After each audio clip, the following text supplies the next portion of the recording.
ठीक है, रहने दो। एनीवेज, तो हमारा चैप्टर नंबर 5 हमने किया था, थोड़ा सा रह गया था चैप्टर नंबर 5। एक बार क्विक रिकैप कर लेते हैं फटाफट से। हमारे 5 चैप्टर हो चुके हैं, 6 से लेके 10 तक 5 चैप्टर हो चुके हैं, 5 बचे हैं सर, 7th लेक्चर तक हो गया। ओके चलो, एनीवेज इकोनॉमिक सर्वे का चैप्टर नंबर 5 कंप्लीट करते हैं।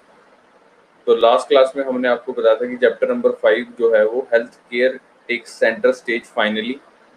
ये बात इकोनॉमिक सर्वे इसलिए कह रहा है, क्यों कह रहा है, क्योंकि सरकार ने अब कितने परसेंट इजाफा किया है हेल्थ सेक्टर में। जीडीपी का कितने परसेंट करेगा? 1% से अभी कितना हो गया? 3%। वेरी गुड, ठीक है, 3%। तो ध्यान रखना आपने।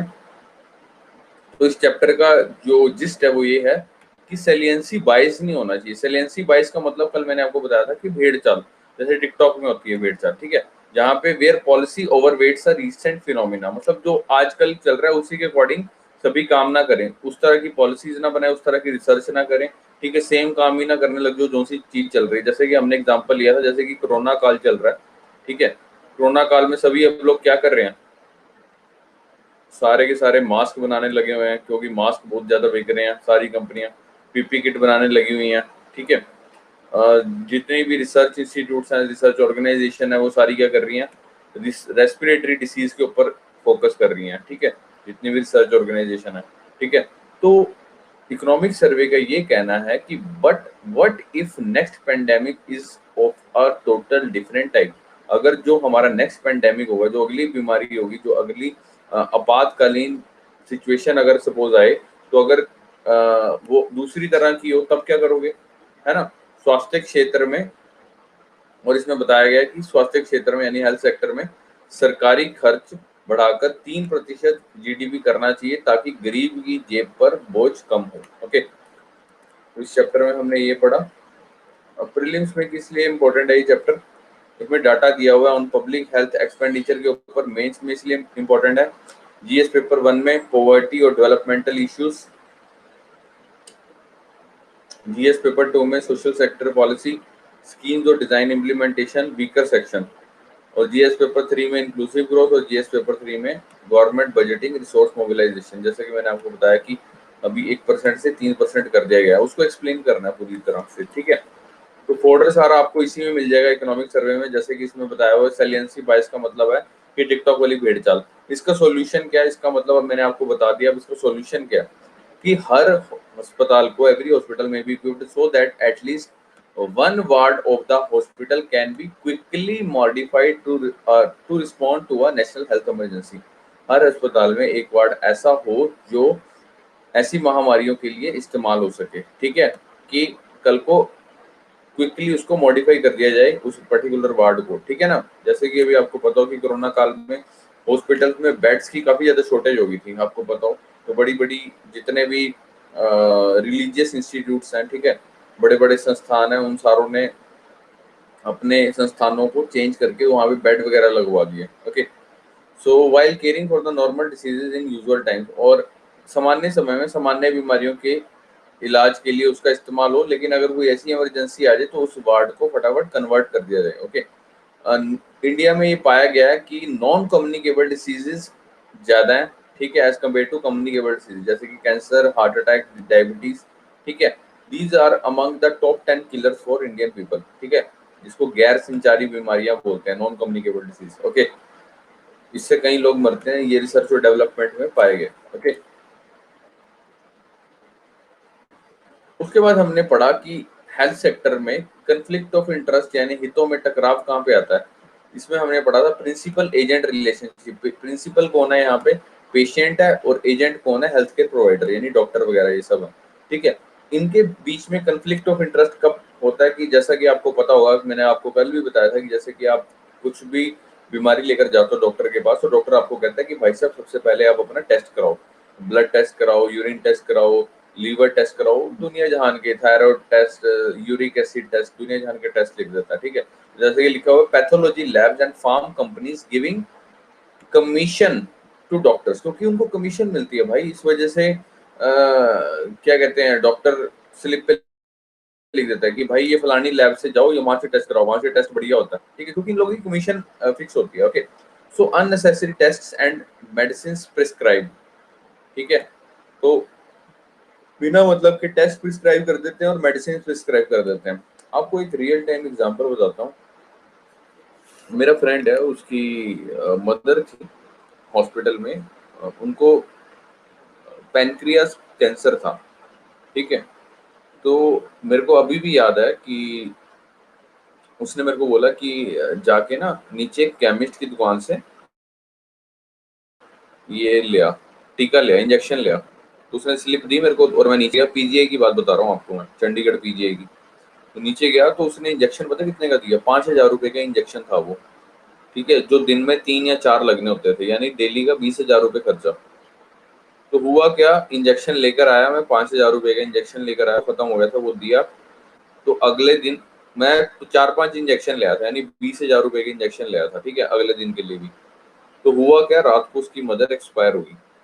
तो जब आपको हॉस्पिटल लीव करना होता है तो आप ये देखते हो ना कि ये जो जो सामान है वापस कर दो। तो मैं जब उस बंदे के पास वापस गया वापस करने के लिए, भाई साहब उस बंदे ने पता क्या बोला, वो कहता कि ये जो इंजेक्शन है ना, ये मेरा 150 रुपए का आया, तो मैं तो आपको 150 रुपए दूंगा, 5,000 नहीं दूंगा। मैंने कहा अरे यार ये क्या बात होगी, 3 इंजेक्शन है 15,000 रुपए के, तू मेरे को इसके 450 रुपए देगा। तो ये देख लो, ये चीजें हो रही हैं भाई साहब, मतलब कि लोग अवेयर नहीं है, तो किस तरह से पब्लिक को मूर्ख बना रहे हैं, और इनके ऊपर कोई वो रोक टोक कुछ नहीं है, ठीक है।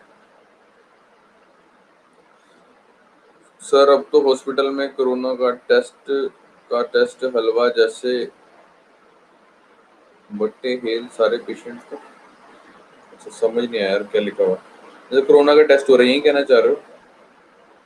हाँ जब कोरोना का टेस्ट बताते हैं सारे पेशेंट को, अच्छा अच्छा, हाँ सही बात है, सही कह रहे हो, सही कह रहे हो। मतलब जिसको भी है जबरदस्ती, लास्ट टाइम भी बहुत सारे ऐसे केसेस आए थे, ठीक है। मैं आपको सच्ची बात बताऊं, ये मेरे इंस्टिंक्ट है और मेरा ये मानना है, कोरोना वोरोना कुछ नहीं है, सीरियसली बता रहा हूँ। तो ना मैंने अभी तक कोई वैक्सीन लगवाई है, ना मैंने कोई इम्यूनिटी की गोलियां खाई हैं, बिलीव मी। रोज 10 जब लोगों से मिलता हूँ, कोई कोरोना नहीं है, कुछ नहीं है, योगा करते हैं, देसी रहते हैं, कोई फालतू केमिकल नहीं यूज करते, इम्यूनिटी वैसे स्ट्रांग है भगवान की दया से, तो कुछ नहीं है, ये बेवकूफ बना रहे हैं जनता को, और कुछ नहीं है। तो anyways come to the topic. तो पैथोलॉजी लैब्स जैसे कि मैंने आपको बताया, और फार्म कंपनीज जो कि कमीशन देती है डॉक्टर को, ठीक है, so unnecessary test and medicine prescribe कर देते हैं वो। ओके, गवर्नमेंट स्कीम्स कुछ हैं जो कि डिलीवरी ऑफ पुअर वुमेन, अगर महिला गरीब है, ठीक है, उसकी डिलीवरी होती है तो उसके लिए गवर्नमेंट पैसे देती है, ठीक है, 2,000 रुपये महीना, ऐसे कुछ लड़की पैदा होने पे, इस तरह की स्कीम्स हैं काफी सारी, तो वो आपको देखनी है। इफ नॉर्मल डिलीवरी, अगर आपको पता है नॉर्मल डिलीवरी हो तो डॉक्टर को कम पैसा मिलता है, और अगर सिजेरियन हो तो उसको ज्यादा पैसा मिलता है, जाहिर सी बात है, वो नाम आ जाता है ना, ऑपरेशन कर रहा है भैया, ऑपरेशन के तो ज्यादा पैसे लगेंगे, ठीक है। So over use of C section. तो जैसा कि ये फोटो देख सकते हो आप, कंफ्लिक्ट ऑफ इंटरेस्ट, डॉक्टर के अपने बाल उड़े हुए हैं और इसको दवाइयां बता रहा है कि भाई साहब मिनॉक्सिडिल लगा ले तो बाल आ जाएंगे, ठीक है। एनीवेज, हाँ ऐसे ही होता है यार। और हमने ये पढ़ा कि जैसे रेस्टोरेंट पर खाना नहीं अच्छा लगा तो जोमेटो पर नेगेटिव रिव्यू डाल सकते हैं, तो डॉक्टर के साथ भी ऐसा होना चाहिए, ठीक है ना। ऐसा हो तो कितना बढ़िया है। आप सपोज किसी डॉक्टर के पास जाओ, वहां पे आपका बैड एक्सपीरियंस रहे कि आपको फैसिलिटी अच्छी नहीं मिली, डॉक्टर ने आपको लूटा है या इतना खर्चा है, तो आप उसकी नीचे रिव्यू सेक्शन में डाल सकते हो कि भाई साहब किसी ने ऑपरेशन करने के हमारे से 5 लाख रुपए ले लिए। तो इस तरह की चीज, और कई बार देखा होगा आपने हॉस्पिटल में तो बल्कि इस तरह कर देते हैं कि भाई साहब 5 लाख रुपए पहले जमा कराओ तब जाके ऑपरेशन करेंगे, अदरवाइज नहीं करेंगे। मूवीज में देखा होगा, असली में भी होता है ये ऐसे, अंदर पैसे लिए बिना, उनको पता है कि अगर ये बंदा मर गया इनका तो पैसे तो हमारे गए, कोई मोरालिटी वगैरह कुछ नहीं होती यार उनमें ना। तो हाँ, उसके बारे में, उसके बाद हमने सॉरी कंफ्लिक्ट ऑफ इंटरेस्ट में और क्या चीजें पढ़ी हैं कि unregulated industry with asymmetry of information, कि हर हॉस्पिटल की एक इंफॉर्मेशन होनी चाहिए, ठीक है, यानी जानकारी में विषमता की इस हॉस्पिटल में क्योंकि हेल्थ सेक्टर है वो अनरेगुलेटेड इंडस्ट्री है, जैसे मैंने अभी आपको वो एग्जांपल बताया टीके वाला, ठीक है, कोई रेगुलेशन नहीं है भाई, अपनी मर्जी से जो मर्जी रेट बेच रहे हैं। मैं आपको सीरियसली बता रहा हूँ, जो डिस्प्रिन का पत्ता देखा होगा अभी वो 10 रुपए का आता है, उसकी लागत पता कितनी है? 50 पैसे की लागत है उसकी, 50 पैसे की, सिर्फ मात्र 50 पैसे की लागत से वो पत्ता बनता है भाई साहब। आप ये देख लो उसका कितना मुनाफा कमाती हैं ये कंपनियां, तो आप हिसाब लगा लो कितना गुना। और एक एक रुपए के पैकेट आते हैं केमिस्ट के पास, वो जो गोलियां आती है ना, सपोज आजकल तो लोग क्या करते हैं, केमिस्ट के पास चले जाते हैं दवाई लेने, तो केमिस्ट वो इकट्ठे पैकेट ले आता है, 2-2 रुपए 5-5 रुपए के पैकेट आते हैं 100 गोलियों के, वहीं देता रहता है, 30-30 रुपए की पुड़िया बना देता है या 50 रुपए की पुड़िया बनाता है दवाई की, ठीक है। तो कोई रेगुलेशन ही नहीं है भाई साहब, अपनी मर्जी से अंट शंट रेट पे ली जा रहे हैं, ठीक है। आपको मैं अपना बताता हूँ कि यार हम लोगों ने भी मास्क बनाए थे, क्योंकि वो जो मास्क में फैब्रिक यूज होता है ना, उसका कैरी बैग भी बनता है, तो इसलिए हमारी लाइन थी वो, तो हम लोगों ने मास्क बनाए। तो मास्क की कीमत पता कितनी है? जो 3 प्लाई मास्क होता है, सर्जिकल मास्क होता है, वो घर में सर पड़ता है 1 रुपए का, मुश्किल से 1 रुपए का, अप्रोक्स 90 पैसे का पड़ता है, ठीक है, 1 रुपए का पड़ता है। और मार्केट में जो केमिस्ट है आपको वो मास्क देगा सर 10 रुपए का, इससे कम नहीं देगा। आप ये देख लो सर कितना लूट रहे हैं जनता को।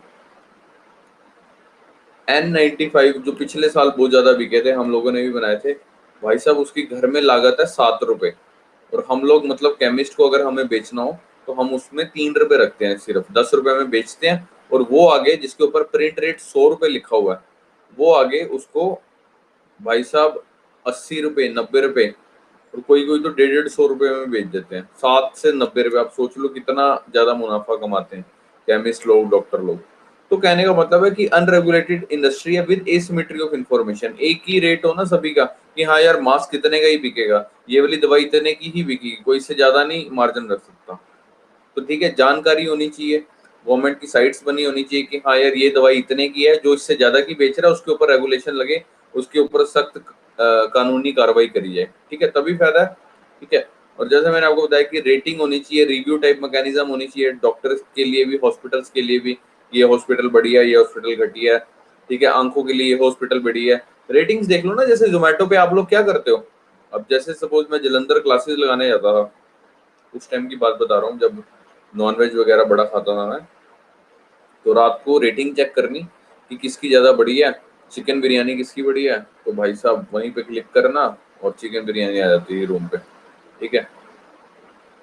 तो इस तरह का डॉक्टर्स का और हॉस्पिटल्स का मैकेनिज्म होना चाहिए, ठीक है। यूके में, यानी यूनाइटेड किंगडम है, ये उत्तराखंड नहीं है, ठीक है। यूनाइटेड किंगडम में नेशनल हेल्थ सर्विस है, जहाँ पे एक क्वालिटी और आउटकम फ्रेमवर्क बनाया हुआ है, ठीक है। इस इन्होंने ऐसा फ्रेमवर्क बनाया हुआ है कि इसके बीच में हर हॉस्पिटल का, हर डॉक्टर का रिव्यू वगैरह सब सारी डिटेल है, ठीक है। आपको मतलब कोई ब्लफ नहीं कर सकता, ओके। और वो कहता है कि ये चीज इनकॉर्पोरेट करनी चाहिए, नीड टू इनकॉर्पोरेट दिस, कि नेशनल डिजिटल हेल्थ मिशन होना चाहिए। एआई बोले तो आर्टिफिशियल इंटेलिजेंस, मशीन लर्निंग होनी चाहिए, ठीक है, और टेली मेडिसिन होनी चाहिए, ठीक है, ऑनलाइन मेडिसिन मिले, उसके रेट्स लिखे हों, ठीक है। ये नहीं कि बेवकूफ बना रहे हैं जनता का, जनता को पता ही नहीं कौन सी दवाई कितने की है, इतना इतना 10-10 गुना मुनाफा कमा रहे हैं भाई साहब, 10-10 20-20 गुना, आप सोच लो।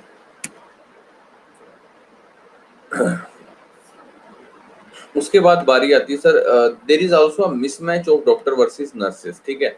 कुछ स्टेट ऐसी हैं जहाँ पे डॉक्टर कम है लेकिन नर्सेस ज्यादा हैं, ठीक है। वो कौन कौन सी स्टेट्स हैं? जैसे कि आपकी पंजाब होगी, हिमाचल प्रदेश होगी, और तीसरी है आपकी छत्तीसगढ़, जहाँ पे डॉक्टर कम है भाई साहब, नर्सेस ज्यादा हैं। अच्छा, कौन सी स्टेट्स ऐसी हैं जहाँ पे नर्सेज और डॉक्टर बैलेंस वे में है? जैसे कि आंध्र प्रदेश, दिल्ली और तमिलनाडु। इसको याद करने की जरूरत नहीं है, ये जस्ट आपकी जनरल नॉलेज के लिए है। आप क्या कहते हैं, अपने मेंस के एग्जाम में भी लिख सकते हो इसको एज अ फोर्ट, ठीक है।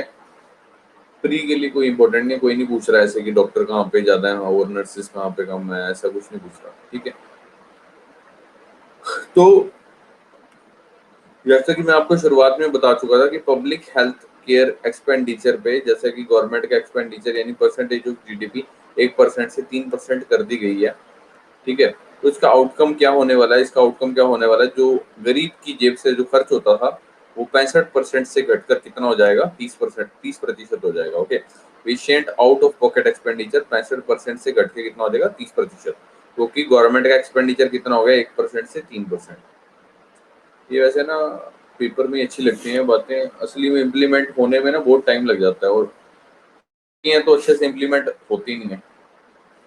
तो इस चैप्टर में यानी चैप्टर नंबर 5 में कोई डाउट हो तो बताइए, फिर चैप्टर नंबर 4 की तरफ बढ़ते हैं हम लोग।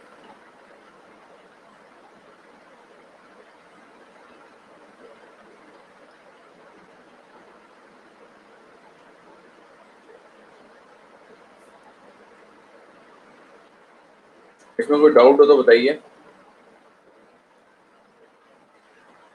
Health care takes centre stage finally, इसमें कोई डाउट हो तो बताइए सर।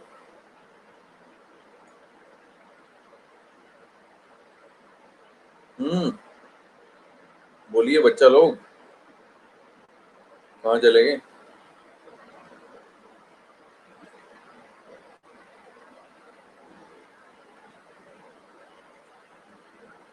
All okay.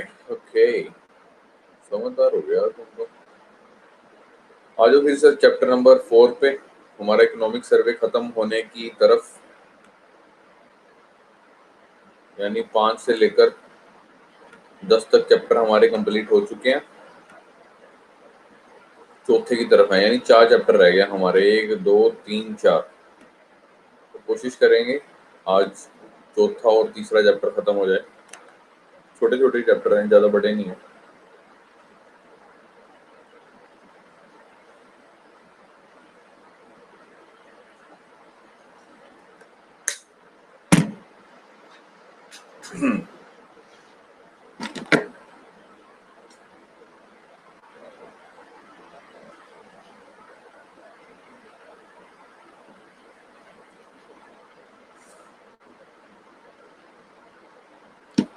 चलो सर, तो इकोनॉमिक सर्वे का चैप्टर नंबर 4 शुरू करते हैं, जो कि किसके बारे में है?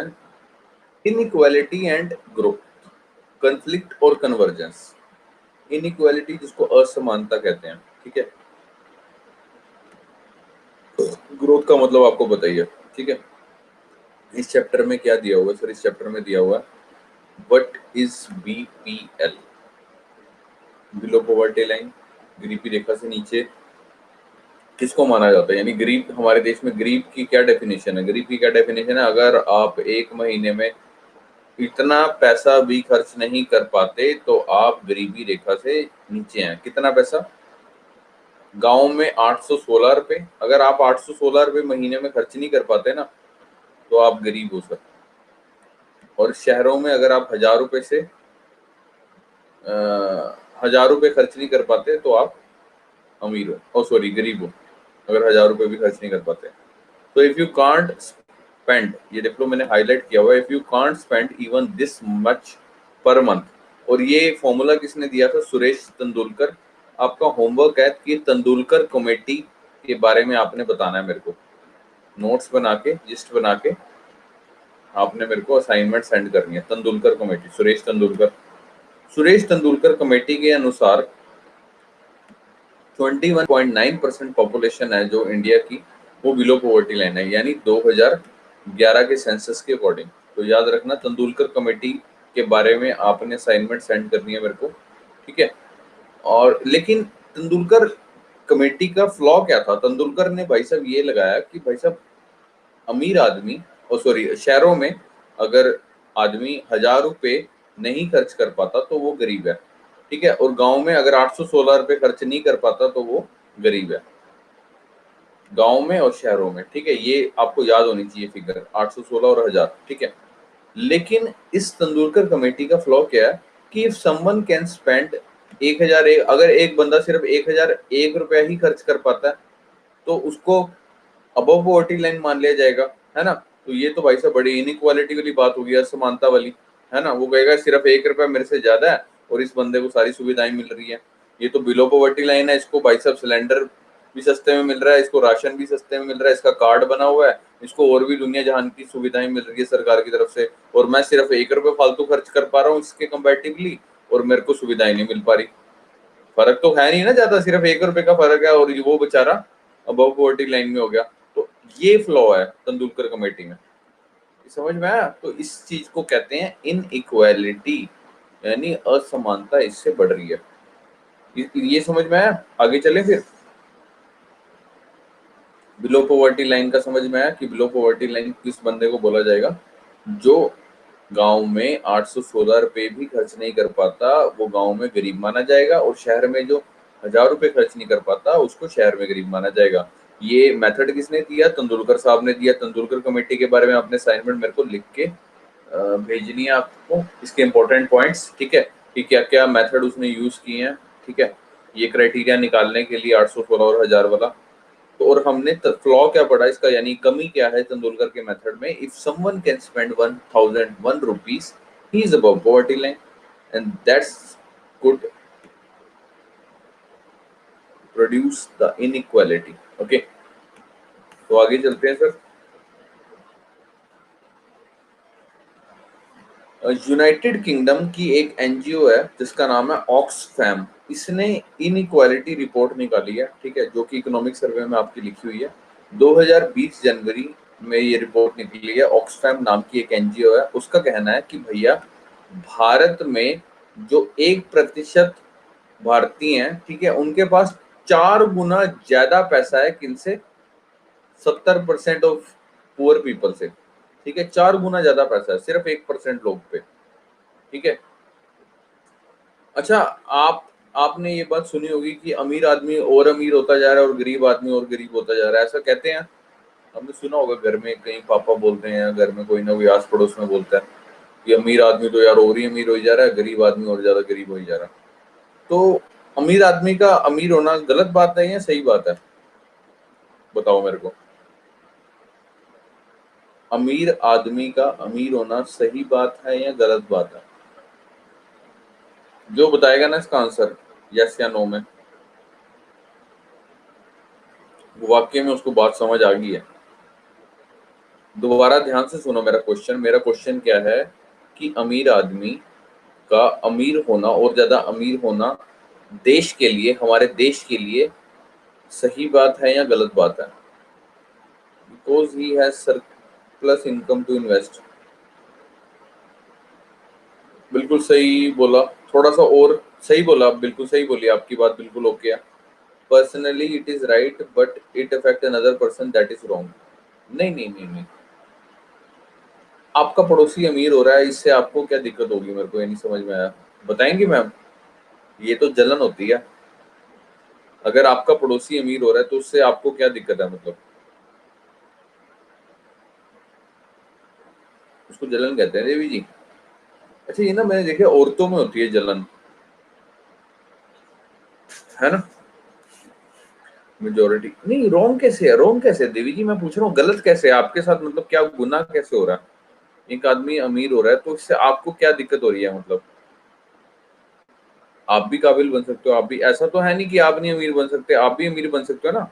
हर इंसान अमीर बन सकता है, बशर्ते उसको मौका सही मिले और उसको पता हो कि अमीर कैसे बनना है, या किस तरह से लाइफ में मेरे को अप्रोच रखनी है ना?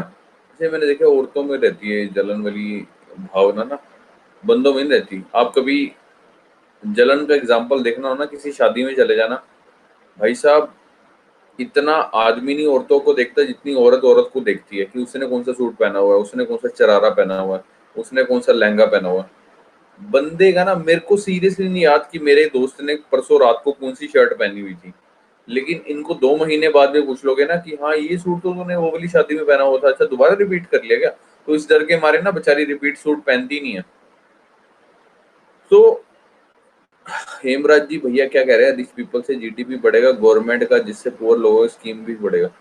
अरे सर यही वाली लाइन सुनना चाहता था, वेरी गुड यार, यही वाली भाई साहब मैं लाइन सुनना चाहता था। पता नहीं भाई साहब ने देख लिया या कैसे करा, अगर अपने आप से बोला तो बहुत अच्छी बात है भाई साहब, बड़ा सही।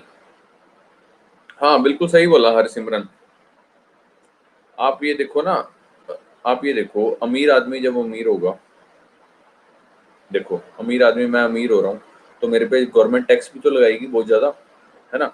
जब मेरे पे टैक्स लगाएगी तो गवर्नमेंट टैक्स कहाँ यूज करती है? गवर्नमेंट टैक्स कहाँ यूज करती है? डेवलपमेंट में, देश की डेवलपमेंट में, गरीबों की स्कीम्स में लगाएगी, सड़कें बनाएगी, ठीक है ना। तो इससे फायदा ही होगा देश को। अमीर जितना अमीर बनेगा, गरीबों के लिए फायदा ही है। तो इसमें जलन वाली कहाँ, गरोंग वाली बात कहाँ से आ गई? तो यही सारी कहानी हमने इस चैप्टर में समझानी है, जो कि मोदी गवर्नमेंट को बोलते हैं कि आप अमीरों के साथ हो, आप अंबानी के साथ हो, अदानी के साथ हो। तो इस चैप्टर में उस चीज को प्रूव किया हुआ है, मतलब लॉजिक बताया हुआ है कि इसका लॉजिक क्या है, कि हम बड़े बड़े मेट्रो सिटीज बना रहे हैं, हम ये सब चीजें बना रहे हैं, आलीशान ये सब चीजें बना रहे हैं, तो उसका कुछ ना कुछ फायदा है। वो सब इस चैप्टर में बताया हुआ है। जैसा कि इसमें बताया हुआ है, अब फीमेल, ये जो ऑक्सफैम नाम की एनजीओ है, इसका ये कहना है कि भाई साहब, एक जो आपकी कामवाली है आपके देश में, a female Indian domestic worker will need 22,277 year, उसको 22,000 साल लग जाएंगे भाई साहब। किसके कमाने में? कि एक जो टॉप सीईओ है किसी बड़ी कंपनी का, जैसे गूगल का हो जाए या अमेजोन का हो जाए, उस तक पहुंचने के लिए उसको भाई साहब 22,000 साल लग जाएंगे, उस औरत को, उस कामवाली को, ठीक है। तो वो कह रहे हैं, इस इसने बताया, ऑक्सफैम नाम की एनजीओ ने बताया कि 22,000 साल लग जाएंगे उस बेचारी कामवाली को। तो वो कहते हैं कि ये बात अब सही है गलत है, उस चीज को प्रूव किया हुआ है इस इकोनॉमिक सर्वे ने। वो कहता है कि इकोनॉमिक सर्वे के according she may not be a poor person as per Tendulkar definition. मान लो उस कामवाली की जो स्पेंडिंग है वो कितनी है, 1,001 रुपए, जो कि तेंदुलकर डेफिनेशन से, तेंदुलकर की डेफिनेशन के अकॉर्डिंग तो 1,000 रुपए वाला गरीब होना चाहिए ना, जो 1,000 रुपए खर्च करेगा, या 1,000 से नीचे वाला, ठीक है। लेकिन ये देवी जी 1,001 खर्च कर दे रही है। तो वो कहते हैं कि तेंदुलकर की डेफिनेशन के according may be she is not poor but there is inequality. लेकिन वो कहता है कि इनइक्वालिटी है, असमानता है, क्योंकि मैंने असमानता का एग्जांपल बताया कि जो बड़ी बड़ी कंपनीज के सीईओ हैं उनको तो यार इतने पैसे पैसे दे रहे हो, है ना, और इसको काम वाली को इतने कम दे रहे हो। तो उसका रीजन भी बताया कि उसको ज्यादा क्यों मिल रहा है, उसको कम क्यों मिल रहा है। जैसे कि लिखा हुआ है, हालांकि यह काम वाली भाई तेंदुलकर कमेटी की डेफिनेशन के हिसाब से गरीब तो नहीं है, लेकिन अमीर और गरीब के बीच असमानता की खाई तो काफी बड़ी है ना। वो वहां 1,001 और वो उसकी सपोज करो वो खर्च कर देता है 1,00,000 रुपए, ठीक है, महीने का 1,00,000 रुपए खर्च कर देता है। तो कितनी ज्यादा असमानता है 1,00,000 और 1,000 में, है ना। तो इसको एक्सप्लेन किया हुआ, जस्टिफाई किया हुआ। तो इस चैप्टर का जिस्ट क्या है sir? Improvement in growth which led to poverty reduce. अगर हमारे देश की उसमें ग्रोथ बढ़ेगी, सपोज करो जीडीपी अगर बढ़ता है, तो उससे पॉवर्टी कम होगी। कैसे कम होगी उसको आपको बताते हैं। आर्थिक वृद्धि बढ़ेगी तो गरीबी अपने आप कम होगी। जैसे कि मैंने आपको बताया, अमीर जब बहुत अमीर होगा तो ज्यादा टैक्स देगा, और जब ज्यादा टैक्स देगा तो गवर्नमेंट उसको स्कीम में लगाएगी, और जिससे क्या होगा, गरीब का कल्याण होगा। कॉमन सेंस है यार, है ना। तो हालांकि असमानता उतनी कम नहीं हो पाएगी, लेकिन ग्रोथ बढ़ने से इनइक्वालिटी भी कम होगी, ठीक है ना। अभी सपोज करो आप बेरोजगार थे, लेकिन एक अमीर आदमी ने सपोज करो कोई प्लांट खोला, सपोज करो बॉटल्स बनाने का प्लांट खोला है, वहां पे लेबर की जरूरत है। अब जब लेबर की जरूरत है तो कई लोगों को रोजगार मिलेगा, है ना। पहले तो वो कुछ नहीं कमाते थे, पहले बिल्कुल ही बेरोजगार थे, लेकिन जब उस बंदे ने कंपनी खोली बॉटल्स बनाने की, तो उसके बाद उसको रोजगार मिला, तो उसको आय मिलनी शुरू होगी, पैसा मिलना शुरू हो गया, महीने का 5,000 10,000 जितना भी, ठीक है। तो उसकी इनइक्वालिटी कम होगी ना धीरे धीरे, जैसे हमारे देश की ग्रोथ बढ़ेगी। और ग्रोथ बढ़ेगी, ग्रोथ का मतलब क्या है, कि हमारे देश में गुड्स एंड सर्विसेज का प्रोड्यूस होना। जब गुड्स और सर्विसेज प्रोड्यूस होंगे, लोगों को काम मिलेगा, तो इनइक्वालिटी अपने आप रिड्यूस होगी, है ना। तो ये लॉजिक है सर, ग्रोथ बढ़ेगी तो जिससे इनइक्वालिटी भी कम हो जाएगी। उतनी कम नहीं होगी लेकिन कम होगी थोड़ी बहुत, है ना। अब ये नहीं कि आप एकदम से मर्सिडीज ले लोगे, आपको बॉटल बनाने वाली फैक्ट्री में आपको नौकरी मिलेगी, एकदम से मर्सिडीज थोड़ी ले लोगे, लेकिन ठीक है, आपका दाल रोटी बढ़िया चल जाएगा, ठीक है। अब उस चीज को भी जस्टिफाई किया हुआ है आगे। अच्छा पहले देख लेते हैं कि प्रीलिम्स में इसमें क्या इंपॉर्टेंट है। एक तो ग्लोबल रिपोर्ट्स और गवर्नमेंट स्कीम, जैसे कि मनरेगा, स्कीम के बारे में तो मैं आपको पहले ही बता चुका हूँ। Mahatma Gandhi national rural employment generation alliance scheme, okay, Deendayal Upadhyaya Yojana, ठीक है, इस तरह की योजनाएं हैं काफी गरीबों के लिए। आपको मैंने याद है क्लास में बताया था कि भाई साहब 5-6 जन ले लो, उनसे रिलेटेड जितनी भी स्कीम्स हैं, 4-5 स्कीम्स उनसे रिलेटेड कर लो। जैसे सपोज बीपीएल परिवारों के लिए बोला था, वुमेन के लिए बोला था, प्रेग्नेंट वुमेन के लिए बोला था, एससी एसटी के लिए बोला था, डिसेबल्ड पर्सन के लिए क्या स्कीम है, माइनॉरिटीज के लिए क्या स्कीम है, याद है बोला था। 5-5 स्कीमें सबकी लिख लो और 3-3 4-4 पॉइंट्स लिख लो उस स्कीम में क्या इंपॉर्टेंट है, बिजली के लिए क्या इंपॉर्टेंट है, और जो बेसिक अमेनिटीज होती हैं, जैसे हमने बेयर नेसेसिटीज इंडेक्स याद है, चैप्टर 10 हमने करा था, उसमें बताया था क्या क्या चीजें जरूरी चाहिए। इलेक्ट्रिसिटी, बिजली, पानी होना चाहिए, एलपीजी गैस होनी चाहिए घर में, ठीक है। ये सब चीजों से रिलेटेड गवर्नमेंट की क्या स्कीम है, तो आपको ज्यादा स्कीम्स रटने की जरूरत नहीं है, यही 10 एक स्कीम्स हैं, इसी के ऊपर फोकस कर लोगे ना तो सही रहेगा। तो मेंस में इस चैप्टर में जीएस पेपर 1 में पॉवर्टी और डेवलपमेंट इश्यूज, जीएस पेपर 2 में वीकर सेक्शन से रिलेटेड, सोशल सेक्टर पॉलिसी से रिलेटेड स्कीम्स और उनका डिजाइन इंप्लीमेंटेशन, सीधा डायरेक्ट क्वेश्चन पूछ लेगा भाई साहब मनरेगा स्कीम के क्या पॉजिटिव हैं क्या नेगेटिव हैं, ठीक है, सीधा पूछेगा डायरेक्ट क्वेश्चन, कोई इसमें घुमा फिरा के नहीं चीजें पूछेगा। जीएस पेपर 3 में इंक्लूसिव ग्रोथ, ठीक है। अच्छा, कल याद आया जीएस पेपर 3 का नाम लिया, एक बच्चे ने क्या क्वेश्चन पूछा उस क्लास में, मैंने बोला कि ये जीएस के पेपर होते हैं, ये अपना 7 पेपर होते हैं आपके मेंस में, तो कहते हैं कि सर ये जो पेपर होते हैं ये सारे के सारे एक ही दिन में होते हैं 3 घंटे के। मैंने कहा 7 पेपर हैं 3 घंटे के हिसाब से, 7 या 21 घंटे आप अपनी कॉमन सेंस यूज करो, 21 घंटे उठा के रखेंगे आपको पेपर देने के लिए, मतलब हद यार, बेवकूफ है यार, 21-21 घंटे बिठा के पेपर देंगे आप, मतलब पता नहीं बच्चों का दिमाग। अच्छा फिर क्या पूछ रहा है कि सर क्या कहते हैं इसमें कौन से पेन से लिखना होता है, अरे भाई मतलब कतई बकवास यार, सीरियसली बकवास। मैंने कहा यार तुम्हारे को तो भाई साहब मतलब कि ना एक ना यूपीएससी की तैयारी करने से पहले भी ना एक अलग से टेस्ट होना चाहिए कि यार क्या ये बच्चा यूपीएससी की तैयारी करने के काबिल है या नहीं है, सीरियसली बता रहा हूँ। मतलब इतने महामूर्ख अखंड बेवकूफ लोग हैं, कुछ कहने की बात नहीं। Anyways come to the topic. तो कैपिटलिज्म और इनइक्वालिटी का बताया हुआ कि क्या पूंजीवाद और असमानता के बीच में क्या डिफरेंस है, और क्या मतलब पूंजीवाद की वजह से, जैसे कि मोदी को कहते हैं कैपिटलिस्ट लोगों का साथ दे रहा है, अंबानी का साथ दे रहा है, अदानी का साथ दे रहा है, तो क्या कैपिटलिस्ट और इनइक्वालिटी का कुछ लेना देना है।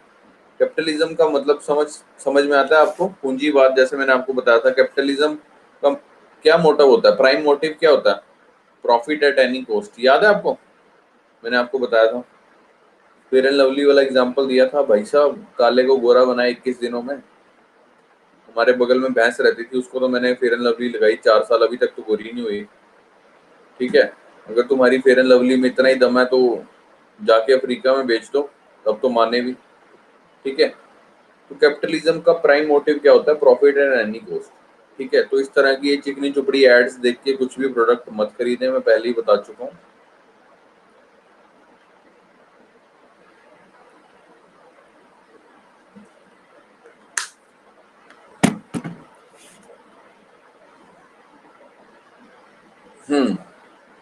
तो इस चैप्टर में कहता है, इकोनॉमिक सर्वे क्या कहता है कि people don't mind a moderate level of inequality. वो कहते हैं कि मॉडरेट लेवल की इनइक्वालिटी होनी भी चाहिए, ठीक है ना।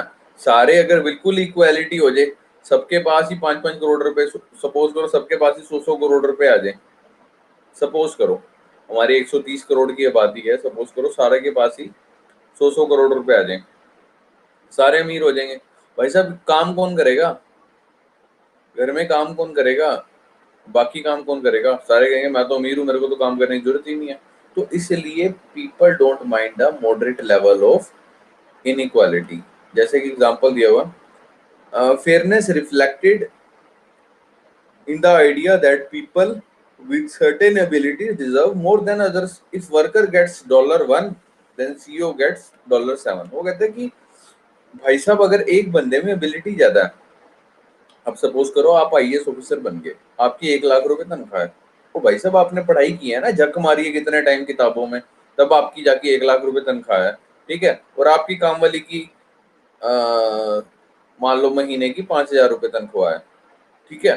तो कोई आके कहेगा यार कितनी इनइक्वालिटी है, कितनी असमानता है। भाई साहब उस बंदे ने मेहनत भी तो ज्यादा की है, उसने पढ़ाई की है, काम वाली ने थोड़ी पढ़ाई की है, समझ गए। तो जिसके पास एबिलिटी होगी यानी कुछ काबिलियत होगी, जाहिर सी बात है he deserve more than others. Common sense है, इसमें कोई लड़ने वाली बात तो है नहीं। और याद रखना, जिसकी सैलरी ज्यादा होगी, जिसका काम बड़ा होगा, उसका स्ट्रगल ज्यादा होगा, ठीक है। डीसी के ऑफिस के बाद चपड़ासी बैठा होता है ना, उसकी लाइफ में कोई स्ट्रगल नहीं होता, आराम से बैठा होता, बीड़ी पी रहा होता, मुंह में पान डाल के, हाँ जी मिश्रा जी हैं, हाँ जी हैं, अंदर जाके बस उसको फाइल इधर रखने, कोई स्ट्रगल नहीं लाइफ में, कोई स्ट्रगल नहीं। आपकी लाइफ में दुनिया जहान के स्ट्रगल है भाई, पॉलिटी पढ़नी है, ज्योग्राफी पढ़नी है, हिस्ट्री पढ़नी है, इकोनॉमिक्स पढ़नी है, इकोनॉमिक सर्वे करना है, बजट पढ़ना है, ये करना है, वो करना है, उधर से मम्मी की गालियां, उधर से रिश्तेदारों का प्रेशर, हाँ बेटे का निकला इस बार प्रीलिम्स देगा, इस बार बेटी प्रीलिम्स देगी, रिजल्ट आया तो अच्छा नहीं निकला, ओ हो, मैं तो पहले ही कह रहा था प्री प्रू के चक्कर में कहाँ पढ़ रहे हो आप, कहाँ यूपीएससी की तैयारी करा रहे हो। इसको तो आइल्स करा के बाहर भेज देंगे, ताकि 4 साल आप झक मारते रहो, उसके बाद वो बंदा कह दे आपकी फाइल रिजेक्ट होगी, आप अपने इंडिया के लायक ही हो, बाहर जाने के लायक नहीं हो। तो इस तरह का आपकी लाइफ में बहुत ज्यादा स्ट्रगल होता होगा, आपके दोस्त धोखा दे देते होंगे, ठीक है। अ, आपको कोई स्टेटस, कई बंदों को तो इसका भी दुख होता है, कोई मेरा स्टेटस नहीं सीन करता, स्पेशली लड़कियों को होता है। तो एनीवेज, तो आप लोगों की लाइफ में बहुत ज्यादा स्ट्रगल है, जाहिर सी बात है, जब इतना स्ट्रगल है उसके बाद आप कुछ बनोगे, है ना, तो आप वो डिजर्व करते हो यार, वो चीज है ना। जैसे कि भाई साहब कह रहे हैं कि fairness reflected in the idea that people with certain abilities deserve more than others and if worker gets $1 then and CEO gets $7, ठीक है। तो वो जायज बात है कि सीईओ, बड़ी कंपनी का सीईओ, उसको $60 मिल रहे हैं और जो वर्कर है उसको $1 मिल रहा है, तो ये जायज बात है, ठीक है। तो 1:7 का वो कहता है गैप बिल्कुल मॉडरेट है, इतना तो होना चाहिए। जैसे कि लिखा है, लोग भी पूर्ण रूप से समानता नहीं चाहते, प्रतिभा वाहन व्यक्ति को थोड़ी ज्यादा तनख्वाह मिले उसमें किसी को कोई एतराज नहीं है ना। ये तो पता है यार, आपकी कामवाली को भी पता है कि भैया ने पढ़ाई की है, भैया डेली सोफिया इंस्टीट्यूट में लेक्चर लगाते थे ऑनलाइन, ठीक है ना। तो भैया बिल्कुल सही तनख्वाह ले रहे हैं, इसमें कोई असमानता नहीं है, लोगों को भी नॉलेज है। उसके बाद वो कह रहा है कि कैपिटलिज्म और इकोनॉमिक ग्रोथ की वजह से इनइक्वालिटी बढ़ती है, ये बात कहाँ तक सही है। अगर पूंजीवाद और आर्थिक वृद्धि से असमानता बढ़ती है, क्या ये बात सच है। वो कहता है but still economic growth helps in poverty alleviation, लेकिन इकोनॉमिक ग्रोथ बढ़ेगी तो पॉवर्टी से, गरीबी से लोग ऊपर उठेंगे। जैसा मैंने आपको एग्जांपल बताया कि जैसे इकोनॉमिक ग्रोथ बढ़ेगी, सपोज करो एक बंदे ने कंपनी लगाई, ठीक है, जब कंपनी लगाई वहां पे लोगों को रोजगार मिलेगा, जब रोजगार मिलेगा तो लोगों के पास पैसा आएगा, लोगों के पास पैसा आएगा तो उनकी गरीबी कम होगी, ठीक है। Even if it is increase the inequality, वो बात लगा इससे इनइक्वालिटी बढ़ेगी, क्योंकि अमीर आदमी और अमीर हो रहा है और गरीब आदमी थोड़ा सा हल्का सा और ऊपर उठा है गरीबी रेखा से। इनइक्वालिटी बढ़ सकती है लेकिन पॉवर्टी हमारी कम होगी, याद रखना। लेकिन फिर भी गरीबी निवारण में मदद करता है, भले ही असमानता को बढ़ाता हो, भले ही इनइक्वालिटी बढ़ रही है लेकिन गरीबी कम हो रही है, ये चीज ध्यान रखेंगे भाई। तो यहाँ पे इन्होंने एक वो भी दिया हुआ है, क्या कहते हैं, ग्राफ भी दिया हुआ है, जैसे मैं आपको दिखा देता हूँ। ये 1993 में जो हमारा जीडीपी था, ये 278 बिलियन की इकोनॉमी थी, उसमें 45%, ये देख लो नीला वाला है ना, ये गरीबों की प्रतिशत है, 45% लोग गरीब थे, ठीक है। 2004 में फिर ये 709 बिलियन की इकोनॉमी होगी हमारी, तो 37% गरीब रह गए। 2009 में आपके 1342 आपका जीडीपी हो गया और 30% गरीब रह गए। 2011 में 1823 ग्रोथ बढ़ गई और गरीब कितने रह गए 22, जो कि तेंदुलकर कमेटी के अकॉर्डिंग मैंने आपको बताया। ये आपकी काम वाली है सर, ये भी पहले अमीर, और अमीर कह रहा हूँ, यूएस वगैरह में काम वालियां अगर आप बुलाते हो तो गाड़ी में आती हैं और उनकी काम वाली 1 घंटे का 800 रुपये अप्रोक्स चार्ज करती हैं, 800 रुपये। ठीक है, तो खैर अभी इनको वहां तक पहुंचने में टाइम लगेगा, लेकिन आपको ये डिफरेंस याद होना चाहिए सर। उसके बाद हाँ, ये मैंने आपको बताया कि जीडीपी बढ़ने से क्या होता है, जैसे टैक्स कलेक्शन बढ़ेगा, गवर्नमेंट बहुत ज्यादा टैक्स कलेक्ट करेगी, जिससे गवर्नमेंट वेलफेयर स्कीम्स में पैसा लगाएगी, और वेलफेयर स्कीम्स में यानी गरीबों की भलाई में पैसा लगाएगी, तो गरीबों की गरीबी कम होगी। ठीक है, तो क्वेश्चन क्या था सर, क्या अमीरों को अमीर बनने से रोकना चाहिए, जो कि हमारी एक देवी जी कह रही थी कि हाँ रोकना चाहिए, अमीर आदमी अमीर नहीं होना चाहिए, गलत बात है। नहीं मैम, जैसे कि मैंने आपको बताया कि अगर टैक्स से जीडीपी रेशियो सपोज करो 10 है, तो उसका मतलब क्या हुआ, अगर सपोज करो 100 रुपए जीडीपी बढ़ रहा है तो वो बंदा 10 रुपए टैक्स भी देगा। ठीक है, यानी सपोज 100 करोड़ जीडीपी है तो आपको 10 करोड़ भाई साहब टैक्स मिलेगा, और जिसको आप जनता के गरीब कल्याण में लगा सकते हैं। ठीक है, if GDP is suppose 200 rupees then there is rupees 20 in tax. ठीक है, यानी कि मोर पॉवर्टी रिमूवल, तो जितनी ज्यादा ग्रोथ बढ़ेगी, ठीक है ना, जितना ज्यादा जीडीपी बढ़ेगा आपका उतनी ज्यादा टैक्स कलेक्शन होगी, उतनी ज्यादा वेलफेयर स्कीम्स गवर्नमेंट बनाएगी, और उतनी ज्यादा पॉवर्टी रिड्यूस होगी। ठीक है, उसके बाद नेक्स्ट पॉइंट क्या है, जो कि बड़ा इंपॉर्टेंट पॉइंट है, redistribution is only feasible in a developing economy if the size of economic pie grows। वो कहता है कि अगर प्लेट का साइज बढ़,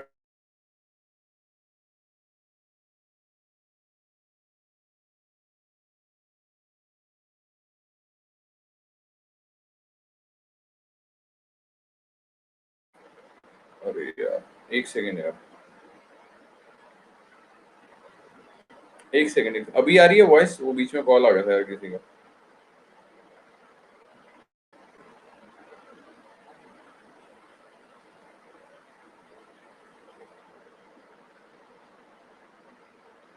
अरे यार एक सेकंड रुकोगे, मेरे डिलीवरी बॉय का कॉल आ रहा है, एक सेकंड होल्ड करो यार।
अरे मम्मी से लेके दे दो, किसी में से दे दो, मेरी क्लास चल रही है।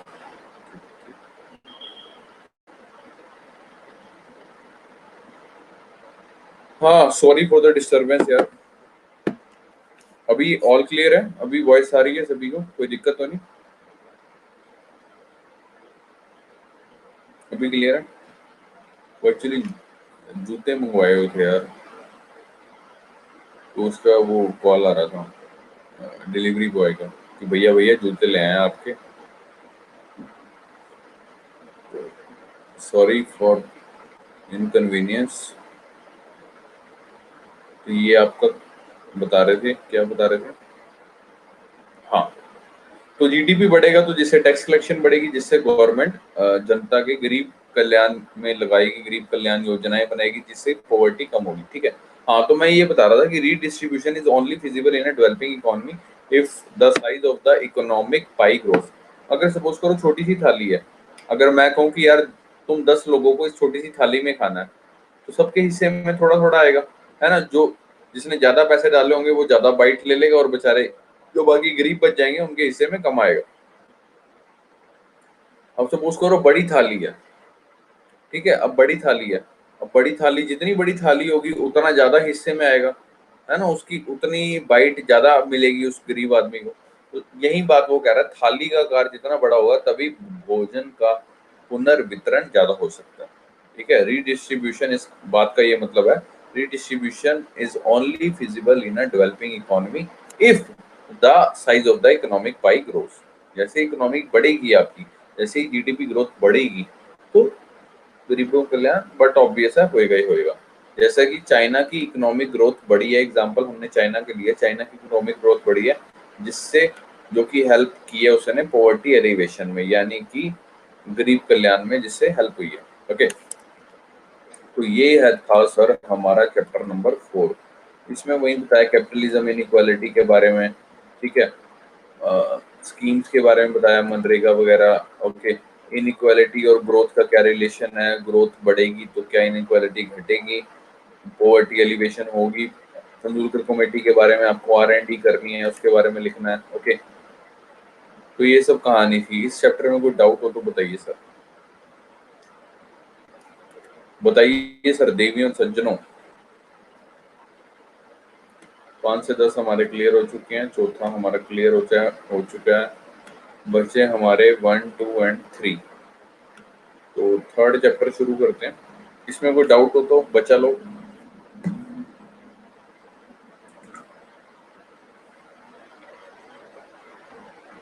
हम्म,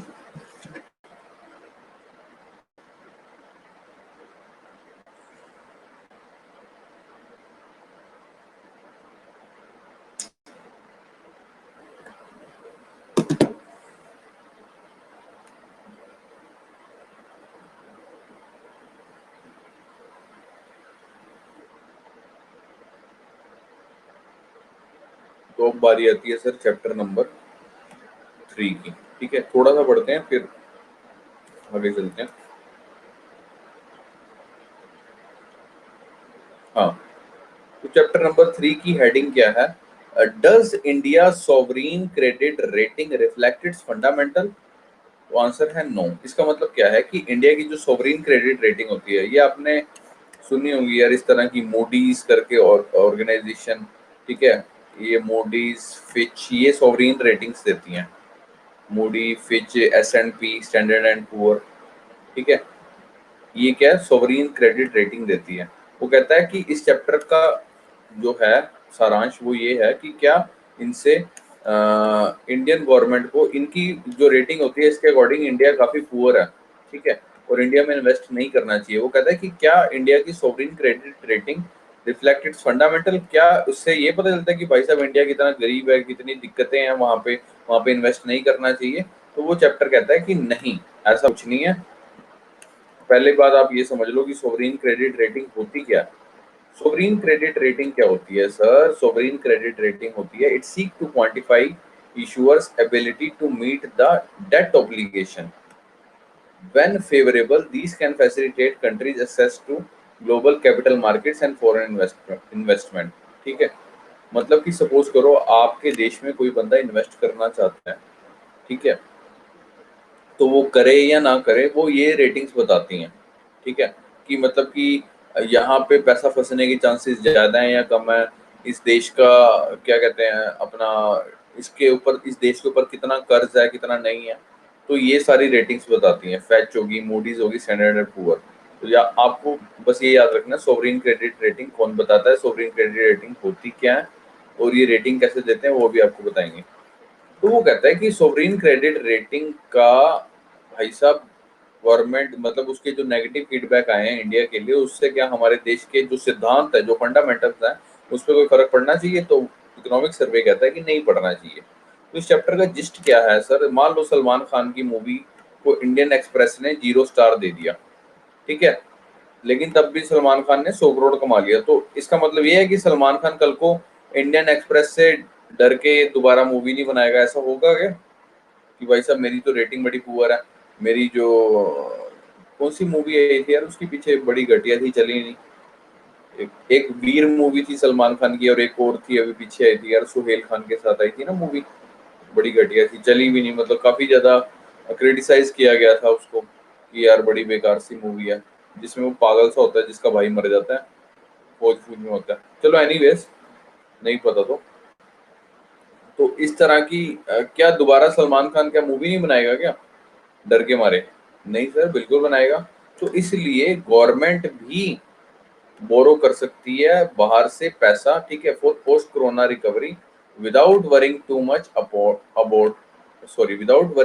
अबाउट द क्रेडिट रेटिंग, कि हमारी क्रेडिट रेटिंग पर क्या प्रभाव पड़ेगा। ठीक है ना। जैसा कि मैंने आपको बताया कि सोवरीन क्रेडिट रेटिंग का मतलब क्या होता है कि ये जितनी भी ऑर्गेनाइजेशन है जैसे मोडी, फैच और S&P, ये क्या करती हैं, ये बताती हैं कि ये देश का दिवालिया निकलने वाला है या नहीं है। मतलब इस देश ने इतना ज्यादा कर्ज लिया हुआ है, तो इसका मतलब वो कह रहा है कि क्या गवर्नमेंट को अब कर्ज लेना बंद कर देना चाहिए। वो कहता है कि भाई साहब गवर्नमेंट को तो कर्ज लेना चाहिए, क्योंकि पोस्ट कोरोना रिकवरी भी तो करनी है हमने। तो क्या हो गया, एक बार रिकवर कर लेंगे तो एक बार जब जिंदा रहे तो फिर दोबारा चुका देंगे लोन। गवर्नमेंट ये कह रही है। तो प्रीलिम्स पॉइंट ऑफ व्यू से इस चैप्टर में क्या इंपॉर्टेंट है, एक तो ऑर्गेनाइजेशन, ये इनके बारे में पढ़ लेना, फैच के बारे में ये सब लिखा हुआ आपके उसमें भी लिखा हुआ, इकोनॉमिक सर्वे में भी लिखा हुआ। इकोनॉमिक सर्वे का स्क्रीनशॉट है। ओके, रेटिंग्स पढ़ लेना इनकी क्या है, मैं पढ़ाऊंगा वैसे रेटिंग्स तो मेंस पेपर में, जीएस पेपर 3 में, गवर्नमेंट बजटिंग, रिसोर्स मोबिलाइजेशन। ठीक है, तो ये सब चीजें हैं, तो ये हम करते हैं नेक्स्ट चैप्टर, नेक्स्ट उसमें क्लास में। क्या है, थोड़ा सा ही है चैप्टर, ज्यादा मुश्किल नहीं है, रेटिंग्स दे रखी हैं और कुछ नहीं है, थोड़े से चार्ट वगैरह हैं। अगर रेटिंग कम हो जाएगी तो उससे क्या होगा वगैरह वगैरह, और कुछ नहीं है। तो चलो थोड़ा सा बता ही देते हैं आपको। सोवरीन क्रेडिट रेटिंग क्या कहती है, इसने क्या प्रिडिक्ट किया of government defaulting on loan repayment. Government जो बाहर से लोन ले रही है ना, क्रेडिट, क्रेडिट का मतलब क्या होता है, क्रेडिट का मतलब होता है कर्ज लेना, लोन लेना किसी से, क्रेडिट लेना उधार लेना मतलब। ठीक है, उधार गवर्नमेंट ने इतना सारा ले रखा है, तो गवर्नमेंट का तो भाई साहब दिवालिया निकलने वाला है, गवर्नमेंट डिफॉल्ट होने वाली है, क्योंकि गवर्नमेंट बहुत ज्यादा लोन ले चुकी है बाहर के देशों से। ठीक है, इसने ये प्रेडिक्शन लगाई है सोवरीन क्रेडिट रेटिंग ने। तो सोवरीन क्रेडिट रेटिंग क्या होती है उसके बारे में बताया हुआ है। ये इस तरह की रेटिंग होती है इनकी, BB+, इंडिया की ये रेटिंग थी। तो जैसे कि रेड जहाँ है वो डाउनग्रेड डिनोट कर रहा है कि भाई साहब इंडिया की रेटिंग काफी नीचे गिर गई थी 1998 में, अभी 2007 में अभी हरी हो गई है, इसका मतलब थोड़ी सही होने वाली हो गई है। लेकिन मोडी के अकॉर्डिंग फिर ज्यादा रेड हो गई है जून में, जैसे कि देख सकते हो BAA3 2020 में। ठीक है, ये इनके मतलब क्या होते हैं, BBBA, ये लिखा हुआ है सबसे हाईएस्ट क्वालिटी होती है AAA। ठीक है, जो बैंकरप्सी वाली क्वालिटी होती है वो CCCD ये होती है क्वालिटी। ठीक है, रेटिंग ये आपको याद रख लेना, कोई ज्यादा मुश्किल नहीं है, रटने की जरूरत नहीं है कि रटने बैठ दो ये BBB का क्या मतलब है। ये दो तीन पता होने चाहिए। हाई रिस्क ऑब्लिगेशन हो तो क्या रेटिंग होती है, इंडिया की कौन सी रेटिंग है, जैसा मैंने अभी आपको बताया इंडिया की BAA3 है, BBB- है 2007 में थी। ठीक है, और अभी मूडी के अकॉर्डिंग BAA3 है।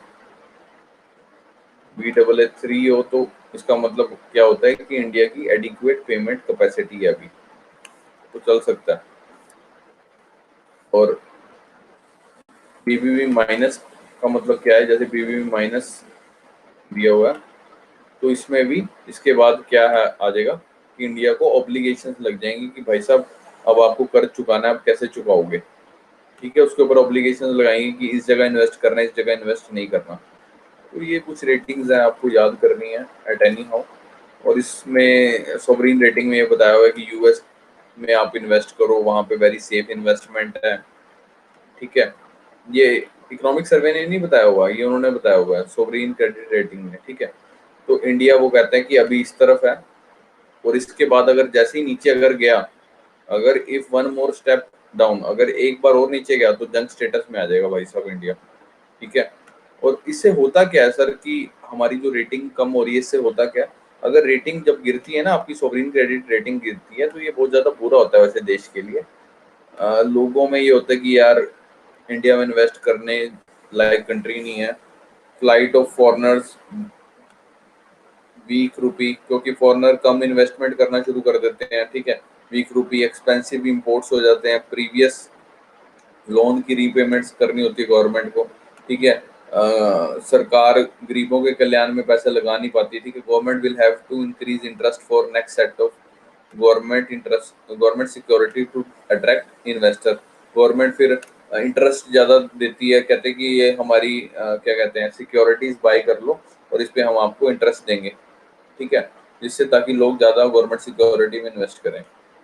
तो ये सब बताया कि सोवरिन क्रेडिट रेटिंग में अगर हमारा रेटिंग अगर कम है तो उससे क्या इम्पैक्ट पड़ेगा, तो उसको आगे जस्टिफाई भी किया है, वो हम लोग नेक्स्ट क्लास में करेंगे। ठीक है सर, इसके साथ आपके चैप्टर नंबर 3 से लेके ऑलमोस्ट तीसरा डन है, 3 से लेके 10 तक कंप्लीट हो चुके हैं। अभी आपके 2 चैप्टर रह गए जो कि हमारे नेक्स्ट क्लास में पूरे हो जाएंगे। ठीक है, उसके बाद हम कुछ और नया टॉपिक लेके शुरुआत करेंगे। इसमें कोई डाउट हो तो बताइए सर। बताइए सर, बताइए।